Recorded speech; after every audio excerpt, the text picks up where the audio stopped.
중국 현지 학교에 자녀들을 보내던 어느 중국 선교사님이 중국 학교에 잘 다니던 아이들을 한국 학교로 전학을 시켰습니다. 중국 학교를 잘 다니고 있던 터라서 이유가 궁금해서 물었습니다. 선교사님이 말씀하시기를 어느 날 집에서 아이들과 함께 식사를 하다가 TV에서 중국 선수가 금메달을 따가지고 시상대에 올랐는데 중국 국가와 국기가 울려 퍼지잖아요. 중국 국가와 국기가 울려 퍼지고 금메달을 딴 선수가 이렇게 화면에 비춰지자 아이들이 벌떡 일어나가지고는 그 중국 국기 오성홍기라고 그러는데 그 오성홍기를 향해서 고수경례를 하더라고 하는 것이죠. 그러면서 감격스럽게 마치 대한민국이 금메달을 딴 것처럼 그렇게 감격스러워 하는 것을 보았답니다. 유치원 때부터 중국 아이들하고 같이 함께 자라서 중국 유치원, 중국 초등학교, 이제 중국 중학교 이렇게 쭉 자란 터라서 중국에 대한 친근감을 가지는 것이 당연하다라고 생각을 했는데 막상 아이들이 그 정도로 중국에 경도되어 있다라고 하는 것을 보고 나니까 마음이 굉장히 어려우셨대요. 그래서 남은 기간이 몇 년 안 된다 할지라도 한국 학교로 아이를 전학시키는 것을 보았습니다. 사실 중국뿐 아니라 이미 미국이나 혹은 호주와 같은 캐나다와 같은 서구권에서 자란 한국 아이들은 훨씬 더 심각하죠. 중국이나 이런 선교지 국가에서는 국제학교가 굉장히 비싸기 때문에 국제학교에 보낼 형편이 안 되는 부모들은 한국 학교를 선호하는 경향이 뚜렷합니다만은 미국이나 서구권, 영어권 국가에 있는 그 한국 분들은 한국 학교를 만들 생각을 별로 잘 하지 않습니다. 왜냐하면은 워낙 교육이 잘 되어 있고 또 그리고 비용도 그렇게 비싸지 않기 때문에 그냥 그 영어 학교에 그냥 보내는 것이죠. 현지 학교에. 그 결과로 아이들의 언어는 한국어가 아니라 영어가 된 지가 오래되었습니다. 언어만 영어로 바뀐 것이 아니고 생각하는 구조도 한국 사람이 아닌 서구인, 영어권 사람들로 바뀌어져 버렸습니다. 더 심각한 것은 아이들의 의식 속에서 내가 한국인이다라고 하는 정체성보다는 나는 민족적으로는 한국인이지만 나는 미국인이다. 나는 혹은 호주 사람이다. 라고 하는 생각을 더 많이 가진다라고 하는 것이죠. 하나님을 부인하며 살아가는 세상을 사는 우리 역시 마찬가지일 수 있습니다. 이 땅에서 우리가 살아가기 때문에 정체성이 약해질 수 있습니다. 내가 이 땅에서 살아가기 때문에 하나님 나라의 백성이 아닌 이 땅의 사람, 비즈니스맨은 나는 비즈니스맨이다. 나는 공무원이다. 나는 무엇이다. 자기가 속해 있는 그 삶의 문화가 내 정체성을 위협하면서 정체성이 흔들릴 때가 많이 있습니다. 오늘 우리가 본문에서 읽었던 이집트에서 살던 이스라엘 민족이 그러했습니다. 그들이 살았던 땅은 고센 땅으로 이집트 중앙 지역과는 상당히 거리가 멀리 떨어져 있는 지역이었습니다. 그런데 긴 세월을 대를 이어서 살다 보니까 이들의 정체성이 흔들렸습니다. 그들의 생각이 굉장히 이집트 사람처럼 변해버렸습니다. 오늘 우리가 읽은 본문에서 우리는 그들의 생각에 어떤 문제가 있는지를 정확하게, 명확하게 알 수 있습니다. 오늘 15절에서 뭐라고 이야기합니까? 이스라엘 자손의 기록원들이 가서 바로에게 호소하여 이르되 왕은 어찌하여 당신의 종들에게 이같이 하시나이까? 자신들을 바로의 종이라고 이야기를 합니다.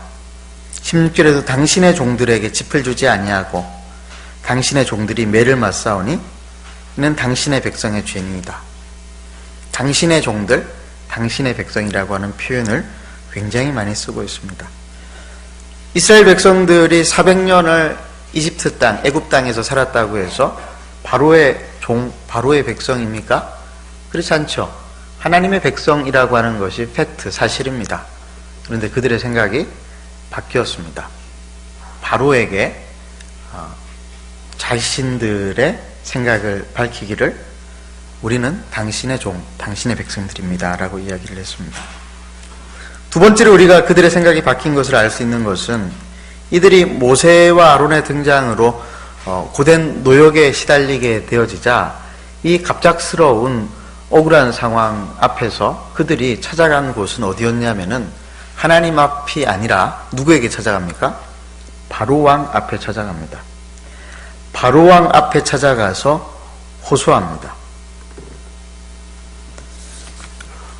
어려운 일이 생기면은 하나님에게 호소해야 할 하나님의 백성이 도리어 고된 노역의 문제를 해결하기 위해서 그 고된 노역을 실은 누가 준 것이죠? 바로가 준 것이잖아요. 바로가 시킨 것이잖아요. 그런데 자기를 괴롭히고 있는 바로 앞에 찾아가 가지고 고된 노역을 멈추어 달라고 호소하고 있는 장면을 볼 수 있습니다. 세 번째로 오늘 본문의 마지막 부분에 보면은 그들은 가는 길에 아론과 모세를 보고 난 다음에 그들을 원망합니다. 21절에 그들에게 이르되 너희가 우리를 바로의 눈과 그의 신하의 눈에 미운 것이 되게 하고 그들의 손에 칼을 주어 우리를 죽이게 하는도다. 여호와는 너희를 살피시고 판단하시기를 원하노라. 지금 모세와 아론을 만나서 뭐라고 이야기하고 있습니까? 하나님께서 너희를 판단하기를 원하시노라. 무슨 말이냐면은 하나님께서 너희를 벌 주시기를 원한다라고 하는 말이에요. 뭐가 잘못돼도 한참 잘못됐죠. 하나님께서 자기들을 지금 노역으로 힘들게 하는 바로를 벌 주시기를 원하노라라고 고백을 해야 되는데 하나님을 원망하면서 모세와 아론을 지금 원망하고 비난하고 있습니다. 생각이 완전히 바뀌어버린 것입니다. 왜 이렇게 되었을까요? 사실 발단은 우리가 잘 아는 대로 모세와 아론이 하나님의 말씀을 받아서 바로 앞에 찾아가 내 백성을 내어 보내라라고 하시는 하나님의 말씀을 전달했기 때문에 그랬습니다. 내 백성을 광야 가운데로 내어 보내어서 사흘길 좀 나아가 제사를 드릴 수 있도록 하라라고 요청하면서부터였습니다. 그러자 바로 왕이 이것을 거부하고 도리어 이스라엘 백성들의 노동 강도를 더 높였죠. 그런데 그 방식이 대단히 악한 방식이었습니다. 원래는 짚을 줘서 벽돌을 만들어서 하루 할당량을 채우라고 했는데 짚을 주지 않는 것이었죠. 벽돌에 쓸 짚을 주지 않고 스스로 짚을 찾아서 벽돌을 똑같이 만들어 바치라고 했습니다. 그리고 벽돌을 제대로 만들어 바치지 못하면 때리고 학대를 했다고 오늘 성경은 기록하고 있습니다.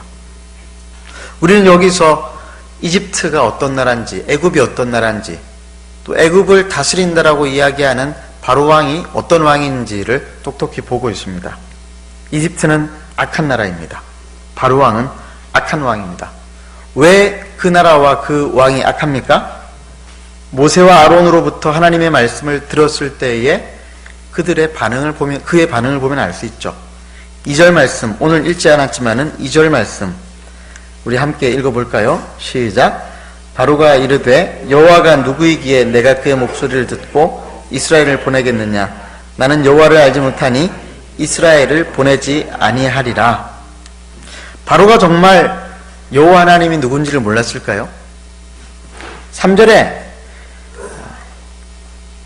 모세와 아론이 히브리인의 하나님이 우리에게 나타나셨은즉 하면서 그 여호와 하나님을 히브리인의 하나님이라고 소개를 하고 있습니다. 모세가 히브리인의 하나님이라고 여호와를 소개한 것은 바로가 이 히브리인이 누군지를 알았다라고 하는 방증이죠. 히브리라고 하는 말은 강을 건넌 사람들이라고 하는 뜻이 있습니다. 또 이 히브리 사람들은 유일신 여호와를 신앙하는 민족이라고 하는 것이 그 당시 당대의 사람들은 다 알고 있었어요. 히브리 사람이라고 하는 말을 모세가 이렇게 편안하게 썼던 이유는 바로가 분명히 알아들을 수 있기 때문에 썼던 말들이에요.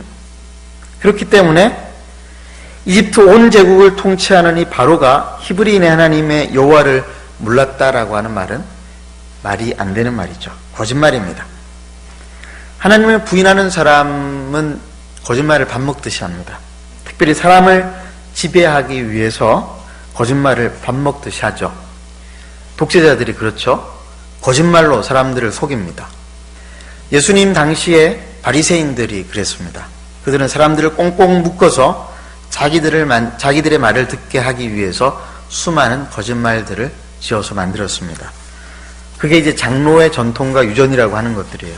유대교에 전승되어 오는 하나님을 잘 섬길 수 있을 것이라고 믿는 것들이었습니다. 그것들이 얼마나 악하고 사람들을 힘들게 하고 사람들을 지배하려고 했는지 예수님께서는 그들에게 대해서 마귀의 자식들이라고 이야기를 했어요. 요한복음 8장 44절 말씀, 간음 현장에서 간음하다가 붙잡혀 와가지고 예수님 앞에 끌려왔던 여인을 향하여서 돌을 들어서 치든지 말든지 하라고 했었던 그들에 대해서 예수님께서 누구든지 죄 없는 자가 돌로 치라고 하셨잖아요. 그 사건 이후에 바리새인들과 예수님의 논쟁이 이어지는데 이때에 이 바리새인들에 대해서 이렇게 말했습니다. 요한복음 8장 44절 말씀 제가 한번 읽어드릴게요. 너희는 너희 아비 마귀에게서 났으니 너희 아비의 욕심대로 너희도 행하고자 하느니라. 그는 처음부터 살인한 자요 진리가 그 속에 없으므로 진리에 서지 못하고 거짓을 말할 때마다 제 것으로 말하나니 이는 그가 거짓말쟁이요 거짓의 아비가 되었음이라. 바리새인들은 그들의 아비인 마귀에서 났는데 그 마귀의 특징이 뭐냐? 거짓을 일삼는 거짓의 아비라고 했습니다. 그래서 하나님을 거부하고 하나님을 떠난 사람들의 특징은 무엇이냐면은 거짓말로 자기가 하나님이라고 이야기하면서 사람들을 자기들 앞으로 끌어와서 사람들을 지배하려고 하는 특징이 있습니다. 진리로 그들을 이렇게 섬기려고 하는 것이 아니라 거짓으로 그렇게 하려고 하는 것이죠. 이집트 제국은 거짓말의 왕국이었습니다. 바로왕은 태양의 아들이자 신이라고 거짓말을 했습니다. 수많은 거짓 신들을 만들어서 백성들을 압제했죠. 출애굽기에 나오는 10가지 재앙은 애굽이 섬기는 신들, 개구리 같은 경우는 헤케트 신이라고 그러는데 개구리가 알을 많이 낳잖아요. 그래서 개구리 신을 섬기면 자녀를 많이 낳는다라고 거짓말을 했죠. 또 바로왕은 죽어서도 죽지 않는 불멸의 존재라고 하여서 엄청난 그 노동력을 동원해서 피라밋을 만들었다라고 하는 것을 우리는 잘 알고 있습니다. 얼마나 많은 사람들이 죽었습니까? 모든 세상의 제국들은 이런 거짓말들로 이루어져 왔습니다. 이집트만 그랬던 것이 아니에요. 그들은 한결같이 이렇게 이야기합니다. 내 말을 따라야지 좋은 세상을 볼 수 있다라고 합니다. 그리고 사람들을 속입니다. 대부분의 왕과 권력자들이 이렇게 합니다. 그리고 정치인들 역시 이런 말들을 하죠. 내가 대통령이 돼야지 이 나라가 잘 살 수 있다라고 이야기를 합니다. 그런데 우리는 정말 그 말에 많이 속았죠. 이집트의 바로 역시 하나님의 말씀을 전달하는 모세와 아론 앞에서 이스라엘 백성들을 자기 백성이라고 호칭해요. 마치 자기 백성인 것처럼 거짓말을 합니다. 고센 땅이 이집트 땅 안에 있다라고 자기 백성이라고 이야기를 하는 것입니다. 거짓말이죠. 역사적으로도 거짓말이고 하나님 앞에서도 거짓말입니다. 고센 땅이 이집트 땅 안에 있다고 해서 이스라엘 백성이 바로의 백성이 될 수는 없는 노릇입니다. 그럼에도 불구하고 바로는 하나님의 백성인 이스라엘 백성들이 하나님 앞에 나아가 제사를 드려야 한다라고 하는 하나님의 말씀을 전한 모세와 아론을 거짓말쟁이로 오히려 몰아붙입니다. 9절 말씀을 우리 한번 읽어볼까요? 함께 읽겠습니다. 시작. 그 사람들의 노동을 무겁게 함으로 수고롭게 하여 그들로 거짓말을 듣지 않게 하라. 바로가 거짓말을 하고 있는데 바로가 이스라엘 백성들, 하나님의 백성들을 자기 백성이라고 이야기하면서 거짓말을 하고 이집트 사람들에게 수많은 거짓 신들을 소개하면서 거짓말을 하고 있는데 오히려 참말을 하고 있는 모세가 거짓말을 하고 있다라고 이야기하면서 그들이 광야로 나가서 하나님을 섬기지 못하게 하라라고 명령을 내리고 있습니다. 바로 이 거짓말로 400년을 속아서 살았던 이스라엘 백성들은 자신들이 하나님의 백성이 아니라 바로의 백성이라고 착각을 하게 만들었던 것입니다. 그리고 이 거짓말의 핵심에는 무엇이 있었냐면은 짚이 있었습니다. 지푸라기가 있었습니다. 사실 이스라엘 백성들이 이집트 고센 땅에 처음 정착했을 때에 이런 짚으로 벽돌을 만들어서 할당량을 채우는 이런 노예와 같은 노역하는 부역 노동자가 아니었어요. 처음 그들이 고센 땅에 정착하기 시작했을 때 그들의 직업은 무엇이었습니까? 목축업이었어요. 물론 그들은 목축업이 본래 직업이 아니었습니다. 하나님의 비전을 받고 그들이 메소포타미아로부터 출발해가지고 아브라함 때부터 와서 하나님의 비전을 따라서 왔던 사람들이지 결코 그들은 목축업이 그들의 본업은 아니었어요. 그러나 목축업을 하면서 살았던 것은 사실이었죠. 그래서 이집트 땅, 고센 땅으로 들어가고자 했을 때 요셉이 그것들을 시킵니다. 왜냐하면 목축업을 그들은 요셉 시대 때에 이집트를 지배하고 있었던 힉소스족은 목축업을 그렇게 좋아하지 않았기 때문에, 그래서 목축업을 한다라고 이야기를 하라고 했습니다. 그리고 그때로부터 이집트의 왕실에 그 목축업을 담당하는 일들을 하게 되었던 것이죠. 그게 창세기 47장 3절에서 6절까지 나와 있습니다. 그래서 이집트 중앙정부와 상관없이 고센 땅에서 이 이스라엘 백성들이 목축업 가운데에서 잘 살고 있었단 말이죠. 그런데 어느덧 400년이 지나고 요셉을 모르는 새 왕조가 들어서면서 이들은 고센 땅에서 노예와 같이 차출되어서 거짓 우상과 피라밋을 만들고 수많은 건축 공사에 불려나오게 되어진 것입니다. 그러면서 이들의 삶에 있어서 굉장히 중요하게 등장한 것이 무엇이었냐면 바로 짚이었어요. 왜냐하면은 짚을 이용해서 벽돌을 만들어 가지고 할당량을 바쳐야지 먹고 살 수가 있었기 때문이에요. 거의 노예와 같은 삶을 살기를 시작했던 것이죠. 그런데 그 짚을 누가 주었냐면은 바로가 공급을 해 주었던 것입니다. 중앙정부가 짚을 공급하고 짚으로 벽돌을 만들어 가지고 갖다 바치고, 결국 그 시스템에 의해 가지고 이스라엘 백성들은 어떤 생각을 하게 되었냐면은 짚이 있어야 살 수 있다라고 생각을 하기 시작을 한 것입니다. 도대체가 400년 전에 그 큰 기근, 고대 근동 전체가 다 기근으로 죽어가는 그런 어려운 형국 가운데에서 하나님의 섭리 가운데 요셉을 통해 이집트 고센 땅에 정착해서 살 수 있게 되어진 하나님의 놀라운 능력을 소유한 백성들이었는데, 그 하나님의 능력은 온데간데 없고 그 하나님의 능력을 벽돌을 만드는 지푸라기보다도 못하게 여기게 되어진 것입니다. 하나님께서 이제 그들을, 자신들을 압제하고 자신들을 핍박하고 거짓말로 자신들을 지배하려고 하는 그 악한 왕국, 제국으로부터 건져내시겠다라고 말씀하시는데도 이들은 무엇에 집착하고 있냐면은 지푸라기에 집착하고 있는 거예요. 모세와 아론이 찾아가서 하나님께서 너희들을 이 애굽 땅으로부터 건져내실 것이다. 그 크시고 강한 손으로 너희들을 구원하실 것이다 라고 말씀을 하시는데, 뭘 자꾸 달라고 그러냐면은 하나님 앞에 짚을 구하는 것도 아니고 바로 앞에 가가지고 지푸라기를 달라고 이야기하는 것입니다. 노예 근성입니다. 지푸라기가 있어야 살 수 있다라고 생각하는 거짓말에 길들여져 있습니다. 사단은 끊임없이 지푸라기와 같은 것으로 우리를 속여왔습니다. 선악을 알게 하는 나무의 열매를 따먹으면 하나님이 된다라고 거짓말을 하였습니다. 하와의 눈에 그 지푸라기를 잡고 살았다라고 생각을 했는데 사실 산 게 아니라 죽었죠. 하나님 앞에 끊어졌습니다. 선악을 알게 하는 나무의 열매가 지푸라기라고 하는 말이 아니에요. 선악을 알게 하는 나무의 열매를 먹으면은 하나님처럼 되어 눈이 밝아져 살게 될 것이라고 말하는 거짓말이 지푸라기였는데 하와가 그것을 덥석 잡았던 것이죠. 이런 종류의 거짓 지푸라기는 오늘날도 수없이 많이 있습니다. 우리가 잘 아는 연예계의 비리들을 보면은 그렇죠.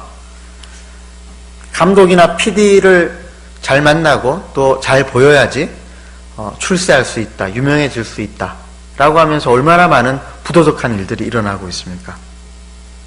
요즘 대선을 앞두고 교수들과 정치인들 그리고 공무원들은 어떤 사람이 대통령이 될 것이냐에 촉각을 세우고 있다고 그러죠. 그건 역시 지푸라기입니다. 오늘날 대한민국의 학부모들은 좋은 대학을 보내는 것이 자녀들의 인생을 살릴 수 있을 것이라고 생각을 합니다. 그건 역시 지푸라기입니다. 저는 청년사역을 오래 했어요. 거의 제가 사역 시작한 첫 해부터 시작해서 청년사역을 끊임없이 계속했던 것 같습니다. 근데 그런 거의 20여 년 가까이 되어지는 청년들과의 그 만남과 사역 가운데에서 두 그룹이 딱 대비가 되어졌습니다. 첫 번째 그룹은 서울에서 만난 청년들이었어요. 이 청년들은 지방에서 수재 소리를 들으면서 대학을 서울로 온 것이죠. 그러니까 얼마나 똑똑하고 자존심이 세겠어요. 그런데 자존심이 센 만큼 자존감이 좋지는 못했습니다. 오랜 자취생활에 정신이 많이 피폐해졌고 창의성을 찾아보기는 어려웠습니다. 인생을 개척해 나가려고 하는 마음이 거의 없다라고 하는 것들을 발견했습니다. 결혼과 이성교제에 있어서도 자신감이 없었어요. 그래서 제가 보니까 그 친구들, 그 청년들 속에 결정장애가 있다라고 하는 것을 알게 되어졌습니다. 자기 힘으로 뭔가를 결정해 본 적이 별로 없는 거예요. 끊임없이 갈등하고 고민하는 거예요. 자기 스스로 판단하고 선택하는 것이 익숙하지 않으니까 자기의 선택을 하고도 스스로 자기를 믿지 못하는 것이죠. 우울증에 걸린 청년들도 많았습니다. 그 중에는 제 손으로 직접 정신병원에 데리고 간 청년도 있습니다. 신앙이 있다고 하지만 여전히 지푸라기를 붙잡고 믿음의 결정을 내리지 못하고 있는 청년들이 많았습니다. 그래서 제가 서울에서는 별로 재미를 못 봤어요.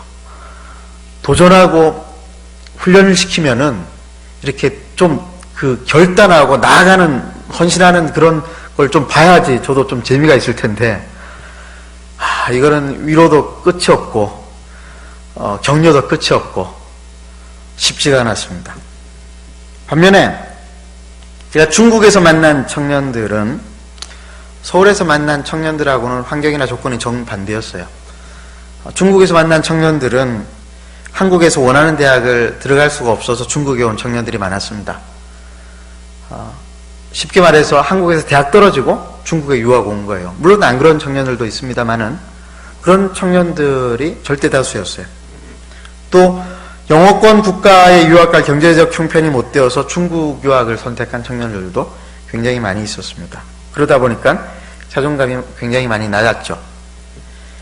그런데 이 청년들이요, 중국에서 1년, 2년, 3년, 4년, 5년, 6년 광야와 같은 중국에서 살다 보니까 스스로 판단하고 결정해야 하는 일들이 많았습니다. 중국말 서툴게 해도 비자 해결하기 위해서 비자국에 찾아가가지고 이 비자 담당 직원하고 계속 실랑이하고 싸우는 거예요. 비자 안 받으면 안 되니까. 비자 한번 받기 위해서 3번, 4번, 5번을 왔다 갔다 하는데도 끝까지 해야지 비자를 받고 살 수가 있으니까 본인이 직접 다 해야 되는 거거든요. 시행착오를 하면서 청년들이 점점 단단해졌습니다. 어학 실력이 늘면서 자신감도 점점 붙었습니다. 졸업할 때쯤 되니까 이 청년들이 직장을 찾는데 평범한 직장을 찾는 청년들이 별로 없더라고요. 직장을 찾아도 한국에서 직장을 찾으려고 하는 청년들보다는 중국에서 어떻게 해서든지 남아서 직장을 가지는데 월급 많이 안 줘도 좋으니까 많은 경험들을 쌓으려고 하는 곳에 들어가는 청년들이 많았어요. 중국의 직장들 중에서 이제 다국적 기업들이 있지만은 다국적 기업에서는 한국 유학생들도 중국 학생들하고 똑같이 취급했어요. 메리어트 호텔에 취업한 어떤 한 여학생은 월급이 중국 돈으로 4,000원, 우리 돈으로 70만 원, 60만 원, 70만 원 받고 거기서 일을 하는 거예요. 또 어떤 청년들은 사업이나 창업을 시도하는 청년들이 생기고 사업과 창업을 하는 것도 중국이나 한국이 아니라 또 다른 나라에 가서 하는 친구들이 생겼습니다. 제가 굉장히 그 부분이 흥미로웠어요. 어떻게 얘네들은 이런 생각을 할 수 있었을까? 물론 지도 목회자를 잘 만나가지고 복음을 깨닫고 예수님을 잘 믿고 그런 것도 있겠지만은 하나님께서 광야와 같은 중국 생활을 하는 가운데서 하나님이 힘이 되신다는 것들을 몸으로 깨달은 거예요. 인맥 내세울 거 없고 학벌 내세울 것 없는 그곳에서 붙잡을 것은 하나님밖에 없다라고 하는 것들을 깨달아 놓으니까 소위 말하는 세상 사람들이 생각하는 지푸라기 잡을 생각 안 하는 것입니다. 하나님만 바라보고 나아가는 것입니다. 한국적인 관점에서 그들은 붙잡을 만한 아무런 지푸라기도 없는 친구들이었습니다. 그런데 서울의 청년들보다 훨씬 행복하게 살아가고 있습니다. 광야와 같은 중국에서 살아계신 하나님을 만나면서 그런 삶의 태도를 배운 것이죠. 이스라엘 백성들은 그렇지 못했던 것 같아요. 이집트 바로왕으로부터 지푸라기 받아가지고 벽돌 만들었더니 먹고 살만한 거예요. 먹고 살만하니까 하나님을 찾지 않는 것입니다. 조금 어려워지니까 하나님을 찾지 않고 바로왕에게 찾아가가지고 지푸라기를 달라고 하는 것입니다. 우리는 그렇지 않습니까? 세상이 주는 조그마한 유혹 지푸라기를 붙잡고 하나님 앞에 나아가는 대신에 끊임없이 세상에 구걸하고 살아가고 있지는 않습니까? 제가 그 청년들하고 중국에서 청년들하고 참 많이 시간을 보냈던 것 같아요. 그리고 이렇게 가르쳤죠. 너희를 중국에서 도우신 하나님께서 너희가 어디를 가든지 너희를 도우실 것이다. 말로만 그렇게 가르치지 않고 실습을 참 많이 했습니다. 방학 때가 되면은 학생들을 데리고 중국 내륙의 대학 캠퍼스에 들어갔어요. 거의 간첩처럼 들어갔습니다. 설문조사라고 하는 이름을 가지고. 그때는 중국은 이제 그게 가능했어요. 중국 대학생 의식구조, 종교 의식구조 설문조사. 그래가지고 우리는 한국에서, 상하이에서 살고 있는 한국 대학생들인데 중국의 각 대학에 대학생들의 종교의식 설문조사하고 있는 중이다. 10가지 질문에 잘 대답해주면은 참 좋겠다. 이제 그러면은 한류가 생기기도 전이었는데 중국 학생들이 참 많이 잘 대해줬어요. 그 중에 진단 질문들이 몇 가지가 있었어요. 사후 세계가 있다고 믿느냐? 있다고 친 친구들은 이제 끝나고 다시 부르죠. 그 다음에 종교 중에서 어느 종교를 가지고 싶느냐? 기독교라고 치면 또 그 친구들 찾아가가지고 또 이렇게 만나고, 또 우리 다 모아가지고 그런 학생들 다 모아가지고 이제 같이 식사하고 교제하고, 그리고 그 자리에서 또 복음 나누고. 그러다가 이제 학교에서, 그러면 한 며칠 하면 학교에서 눈치를 채거든요. 그럼 당장 숙소를 옮기고 도망갑니다.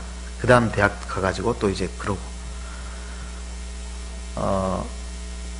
그 학생들하고 저하고 그러면서 순간순간 기도하면서 하나님이 지키시고 보호하시는 것들을 얼마나 많이 경험했겠어요. 한 번은 성경책을 이렇게 중국어로 되어진 성경책을 박스채로 잊어버린 거예요. 이게 누구 짐인 것이 발각이 되어지면 큰일 난 것입니다. 바로 이제 그 성경책 내버려 두고 우리는 또 도망가서 또 다른 도시로 가서 또 전도하고. 사스라고 하는 중증 호흡기 질환이 터졌던 적이 있었죠. 2003년, 2004년도에. 중국 내륙으로 들어갈 수가 없어가지고 하나님 앞에 기도하는 중에 마침 그때에 제 막내 동생이 태국에서 축구 코치로 있었습니다. 군대 대신에 이제 코이카로 들어가서 축구 코치로 들어갔는데, 코이카로 들어갔지만 선교사처럼 지냈어요. 그 밑에는 그 무슬림 지역이에요. 태국 남부 지역은 나콘 시타마라시라고 하는 지역인데, 그 지역에 제 동생이 마침 있었기 때문에 중국으로 들어가는 것이 하나님 뜻이 아닌가 보다 해서 태국으로 발길을 돌렸습니다. 태국 말을 할 수 있겠어요? 한마디도 못하죠. 근데 놀라운 것은요, 동남아 어디를 가든지 중국어 할 수 있는 화교들이 많이 있다는 거예요. 저희가 내려간 그 무슬림 지역에도 화교들이 굉장히 많이 있었습니다. 화교 학교가 있었어요. 또 그 화교학교 주변으로 복음을 전하고 있는 장로님 부부, 태국인이죠. 태국인 장로님 부부가 살고 있었어요. 그분하고 같이 협력을 해서 그 무슬림 빈민가 지역에서 어린이 사역하면서 복음을 전했습니다. 그런 식으로 한 7년, 8년을 하고 나니까 그 지역으로 선교사로 들어가겠다라고 헌신하는 부부가 나왔어요. 원래는 부부가 아니었죠. 형제고 자매였는데 같이 그 단기 선교 다니다가 이 자매는 외대 태국어과, 형제는 외대 이태리어과. 근데 이태리는 선교지, 물론 뭐 이태리도 선교지만은 태국이 더 선교지니까 태국으로 또 선교지를 7년, 8년을 가니까 선교사로 헌신해가지고 태국 남부 지역은 한국 선교사들이 거의 없어요. 거기를 들어갔어요. 캄보디아에는 전기가 안 들어오는 마을에 들어가서 모기장도 없고 이불도 없고 베개도 없는 캄캄한 곳에, 저도 그런 거 처음 경험해 봤는데요. 전기가 없잖아요. 그러면 어두워지면 그냥 자야 돼요. 아무것도 할 수 있는 게 없어요. 근데 잠을 자는데 베개도 없고 이불도 없고 모기가 그렇게 많은데 모기장도 없어요. 그냥 캄캄한데 모기에 뜯겨가면서 자야 되는 거예요. 근데 다음날 일어나면은 우리 청년들과 함께 마을을 돌아다니면서 이제 공연을 하러 다니는 거죠. 태권도도 공연하고 부채춤도 공연하고 복음도 전하고 선교사님이 통역을 해주시면서.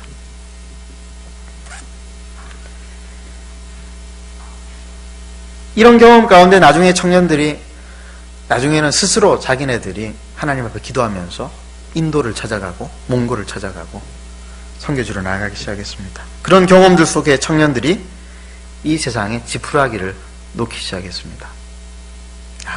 지푸라기 안 붙잡아도 먹고 살 수 있구나. 여러분, 지푸라기 붙잡지 않고도 우리는 충분히 먹고 살 수 있는 줄로 믿습니다. 하나님께서 나의 산성이시고 반석이시라고 하는 고백은 진공 상태에서 나왔던 고백이 아니에요. 다윗이 10년 동안 사울에게 쫓겨다닐 때에 먹이시고 입히시고 인도하시고 보호하시는 하나님의, 그 살아계신 하나님의 능력을 경험하는 가운데에서 여호와는 나의 산성이시오 반석이시라고 하는 고백이 나왔던 것이죠. 사랑하는 성도 여러분, 지푸라기를 붙잡으면, 지푸라기로 벽돌을 만들어서 갖다 바치면 살 수 있을 것이라고 말하는 세상 왕들의 거짓말에 속지 마시길 바랍니다. 하나님께서 여러분들을 먹여 살리시고 하나님께서 여러분들의 인생에 문을 활짝 여실 줄을 믿습니다. 다른 데 우리가 한눈 팔게 되어지면 이스라엘 백성들 꼴나는 것입니다. 모세가 하나님의 명령을 받들어 가지고 너희를 구원하겠다라고 말씀하시는 그 현장에서 모세를 원망하고 하나님을 원망하게 되어지는 것이죠. 오늘 이 본문 가운데에서 지푸라기 대신 하나님을 붙잡는 그러한 은혜와 축복이, 그것을 깨닫는 은혜와 축복이 우리의 삶 가운데 경험되어지기를 간절히 바랍니다.